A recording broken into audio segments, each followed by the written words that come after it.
दोस्तों, आज पेश है नकटी जादूगरनी का अगला पार्ट, सपनों का सौदागर। ये क्या चित्र है दोस्तों।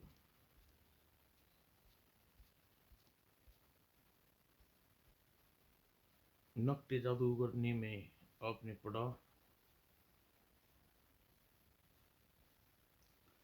रामू जंगल में आगे बढ़ता रहा। जिस जिस मार्ग से गुजरता रहा वहां कहीं न कहीं याददाश्त के लिए कोई चिन्ह बना देता। तीसरे दिन जब वह आगे बढ़ने लग तो उसे अचानक पक्षियों का शोर सुनकर उसकी दृष्टि आकाश की ओर उठ गई। वो लगता है उस स्थान पर कोई कमजोर प्राणी अपनी मौत की प्रतीक्षा में है और ये मांसाहारी पक्षी उसे मारने की प्रतीक्षा कर रहे हैं, यदि यानी कि उसके मांस को खा सके। देखना चाहिए आखिर कौन है वह अभागा। रामू उस स्थान पर पहुंचा। अरे, ये हिरण का बच्चा, मुझे इसकी रक्षा करनी चाहिए वरना खतरनाक चील गिद्ध इसके प्राण ले लेंगे। ची ची ची ची ची और उसने पत्थर मार मार कर सभी चील गिद्धों को दूर भगा दिया। शाबाश, जाओ। अरे प्यारे मृग, तेरे माता पिता तुझे छोड़कर अकेला कहाँ चले गए। तभी हिरण की पिताजी वहां पहुंचे। मेरे बेटे, तुम ठीक तो हो ना? हाँ पिताजी, सज्जन की कृपा से मरते मरते बचा हूँ। तुम यहाँ क्यों खड़े हो भाई? यदि एन वक्त पर नहीं पहुंच जाता तुम, यह मारा गया होता। तुम्हारा बहुत बहुत धन्यवाद भाई। हमसे बिछड़ गया था। सुनो एक नेक बालक, किसी दिन तुम्हारी नेकी का बदला अवश्य चुकाऊंगा। कृपया अपना नाम बताओ। रामू, मुझे रामू कहते हैं। एक बार फिर धन्यवाद रामू। मैं चलता हूँ, इसकी माँ हमारे लिए चिंता कर रही होगी। उसके बाद हिरण अपने बच्चे को लेकर दौड़ पड़ा जिधर से आया था और रामू भी आगे बढ़ गया। परंतु रामू अभी कुछ ही दूर पहुंचा था। मैं ओह, यह तो किसी बकरी की आवाज़ मालूम पड़ती है। यह आवाज़ उस गड्ढे से आ रही है। देखना चाहिए, शायद वह किसी मुसीबत में है। उस गड्ढे में जाकर देखा, वाह, वहां तो बकरी का बच्चा, एक बच्चा था जो निकलने के लिए जोर लगा रहा है लेकिन निकल नहीं पा रहा। पता नहीं यह अभागा इस गड्ढे में कैसे गिर गया। इसे निकालना चाहिए वरना बेचारा चीख चीख कर दम तोड़ देगा। और दयालु रामू ने उसे खींचकर गड्ढे से बाहर निकाला। अरे प्यारे मेमने, तेरे माता पिता कहाँ हैं और तू इस गड्ढे में कैसे गिर गया? बहरा मेरा बच्चा। जब मेमने को पिता वहां पहुंचा तो रामू ने उसे सारी बात बताई। सुनकर बोला, तुम्हारा बहुत बहुत धन्यवाद बालक।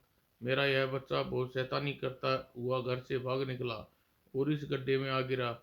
मैं तुम्हें इससे एहसान के बदले एक दिन अवश्य चुकाऊंगा। इसमें एहसान की कोई बात नहीं महाशय, मेरा कर्तव्य था, मैंने किया। अब आप इसे घर ले जाइए और इसकी पूरी देखभाल करें। बकरा अपने बच्चे के साथ घर की ओर चल दिया। रामू अपनी राह। चलो, मेरे हाथ एक उपकार और हुआ। कुछ देर बाद चलते रहने के पश्चात अचानक, अरे यह कौन है जो मुझे सहायता के लिए पुकार रहा है? वो, यह तो बेचारा मोरनी का बच्चा है, शायद घोंसले से किसी प्रकार नीचे गिर गया। रामू ने उसे उठाकर घोंसले में रख दिया। ओह, यह बालक काफी नेक लगता है। धन्यवाद बालक, तुमने मेरे बच्चे की जान बचाकर मुझ पर जो एहसान किया है उसकी कीमत एक दिन जरूर चुकाऊंगी।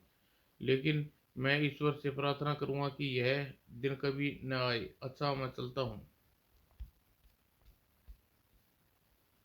रामू 3 दिन तक जंगल में भटकता रहा। चौथे दिन, ओह, मैं जंगल से बाहर निकल आया। मार्ग में मैं कोई निशानी छोड़ता आया हूँ। अब मुझे लौटना चाहिए। कोई होगी तो न, दिक्कत लौटने में दिक्कत होगी तो शिवानी के साथ इस जंगल से बाहर निकलने में ही कोई मुसीबत होगी। अब मैं वापस लौटना चलना चाहिए, शिवानी मेरा इंतजार कर रही होगी। वह पलट कर अपनी नकली जादूगरनी के घर की ओर चल पड़ा।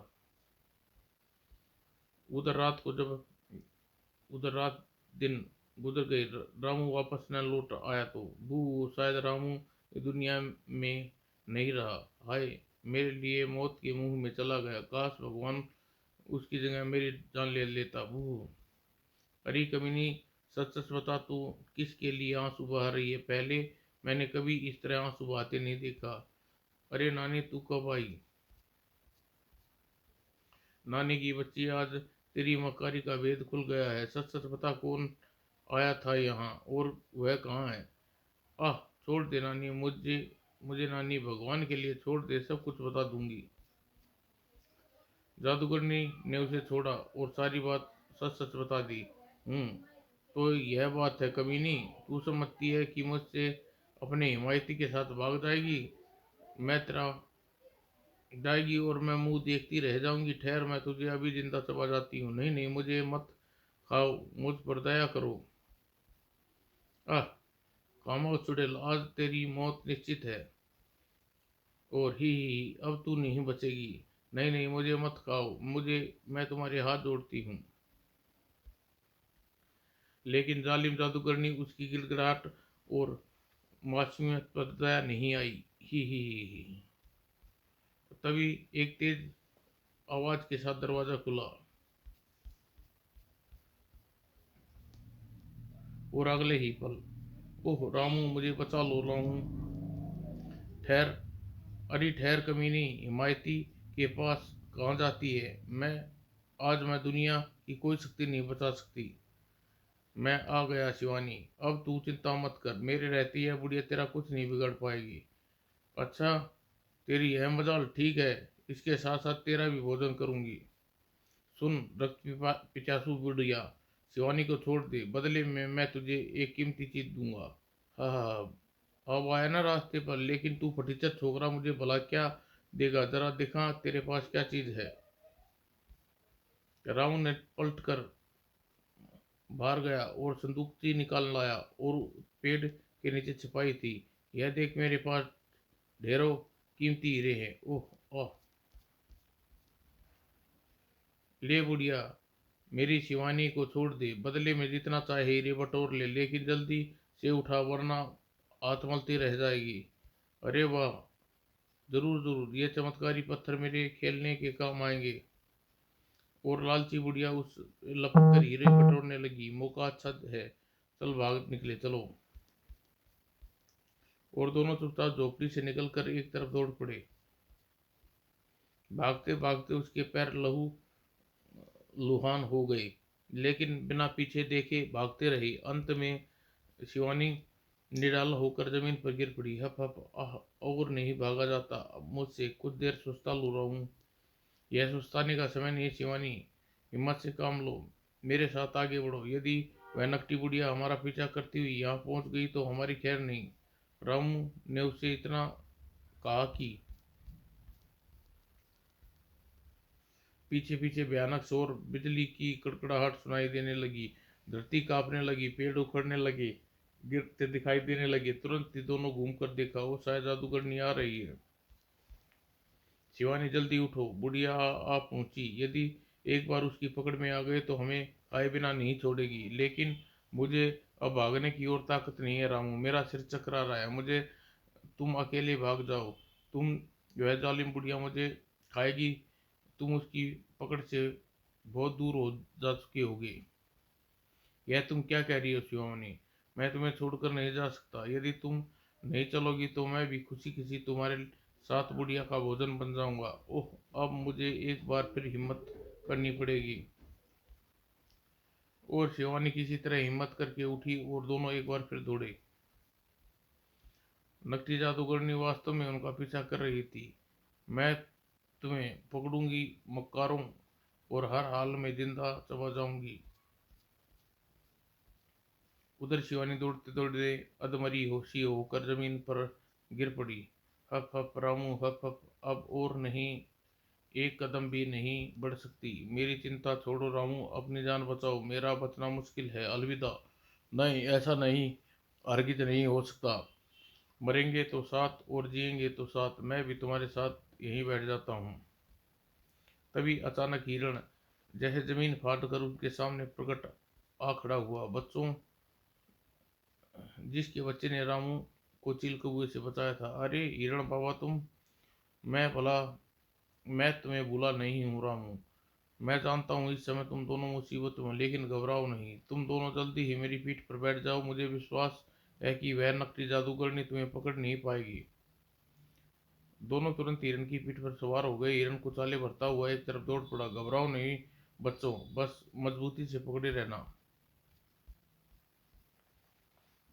और सिर दी हिरण लेकर एक ऊंचे पहाड़ पर पहुंच गया। तुम दोनों पहाड़ों में कहीं छिप जाओ, वह मनुष्य बुढ़िया यहाँ नहीं पहुंच पाएगी। ठीक है हिरण बाबा। उसके बाद हिरण लौट गया और दोनों चट्टान के पीछे छिप कर बैठ गए।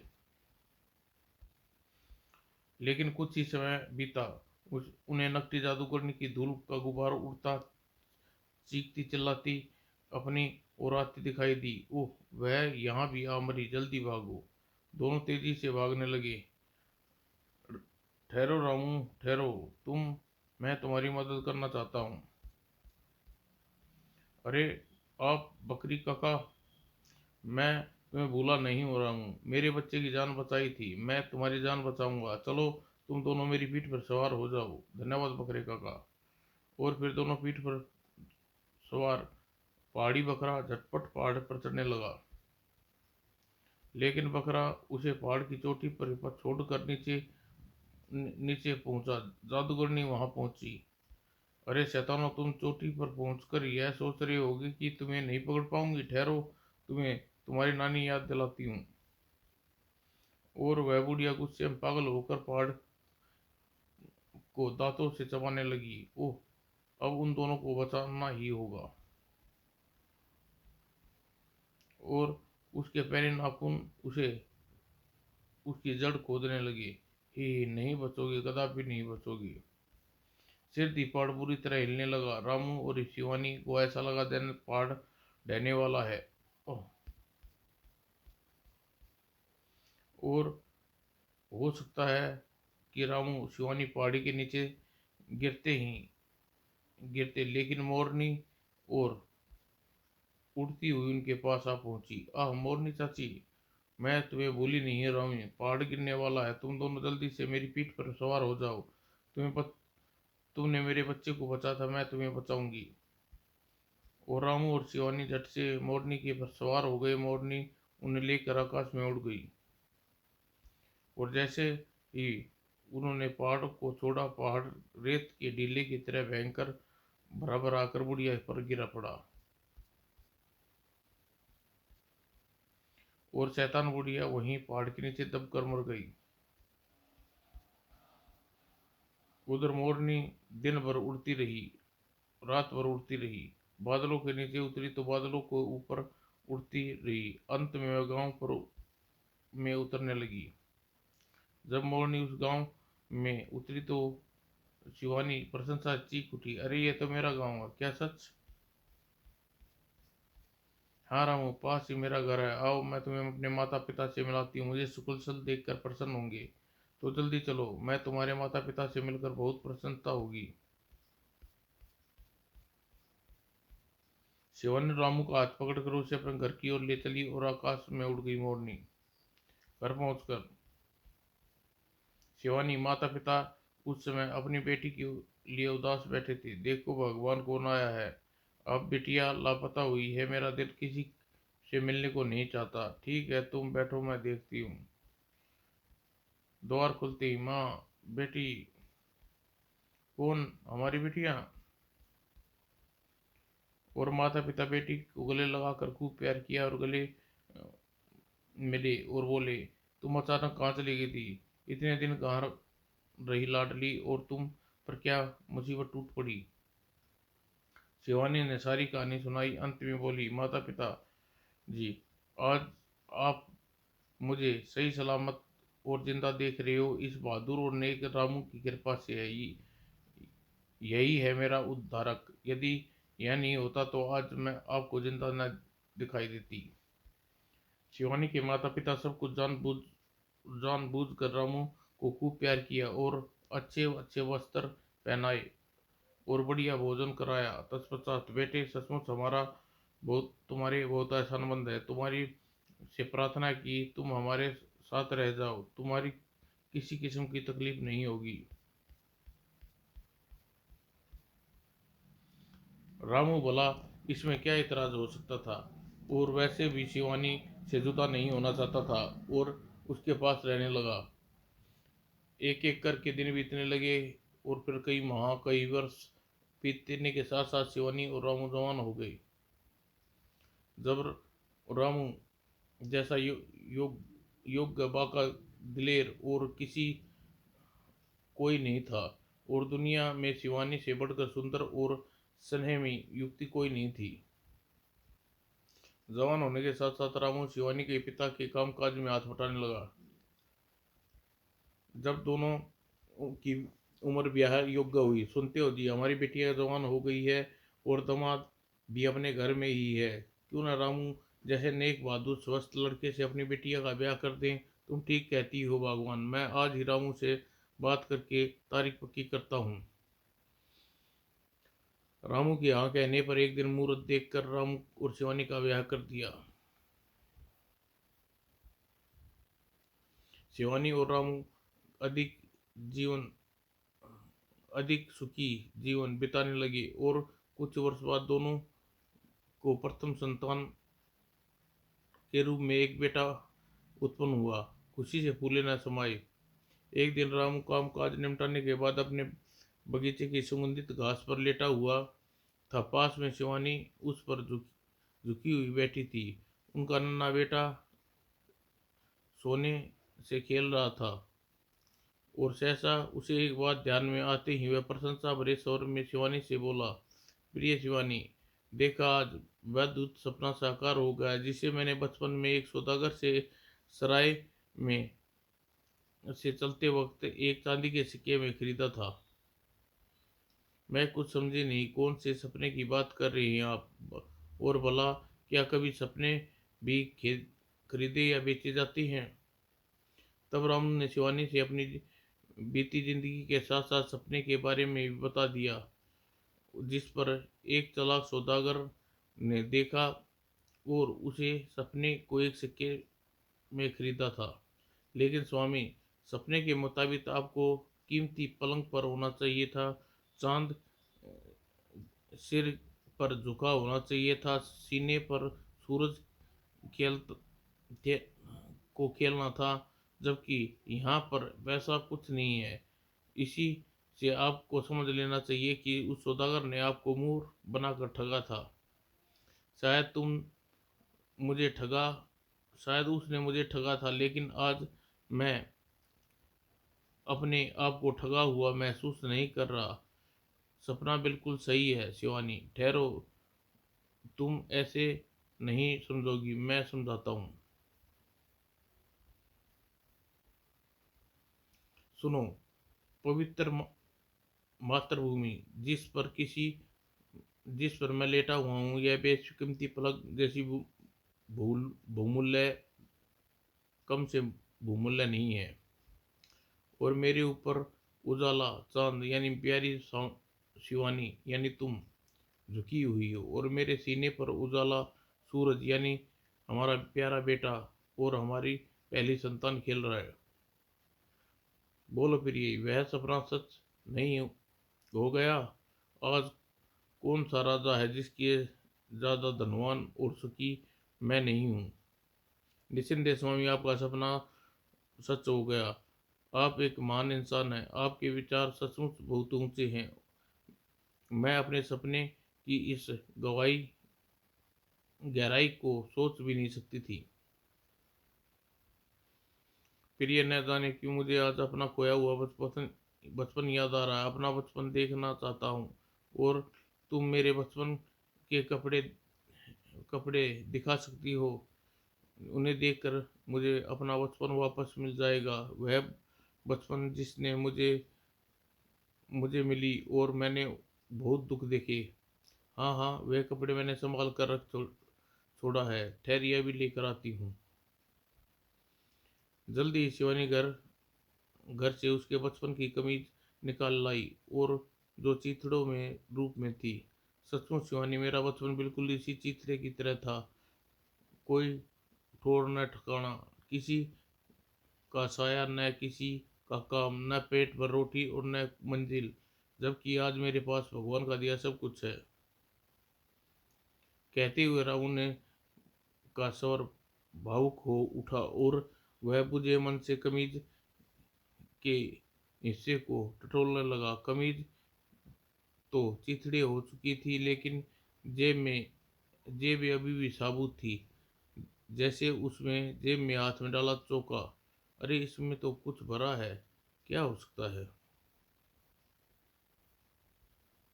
रामू ने जेब से मुट्ठी निकाली तो चौक उठा। मिट्टी? लेकिन मेरी जेब में ये कहाँ से आई? यह तो मैं नहीं कह सकता, लेकिन तुम्हारी कमीज की जेब में बचपन से पड़ी थी। बचपन से? रामू याद करने की कोशिश की। वो ध्यान आया, रेत मुझे बचपन में एक फकीर ने खुश होकर दी थी, क्योंकि मैंने उसे एक चांदी का सिक्का दिया था। शायद वह बेचारा भूखा और पागल हो चुका था। कहकर रामू ने गहरी सांस ली और रेत हवा में उछाल दी। लेकिन यह क्या, रेत हवा में बिखरना, वहां सोने के सिक्कों की वर्षा होने लगी। अरे ए ईश्वर, सिक्कों की वर्षा! पहले तो रामू और शिवानी यह सब देखकर बहुत आश्चर्य हुआ, फिर उन्होंने इसे उस फकीर का चमत्कार समझकर सिक्कों को बटोर लिया। तो वे इतने अधिक थे कि 10 राजाओं के खजाने में भी नहीं होंगे। दोनों ने उस भिखारी को धन्यवाद किया और आनंद से जिंदगी जीने लगी। समाप्त दोस्तों।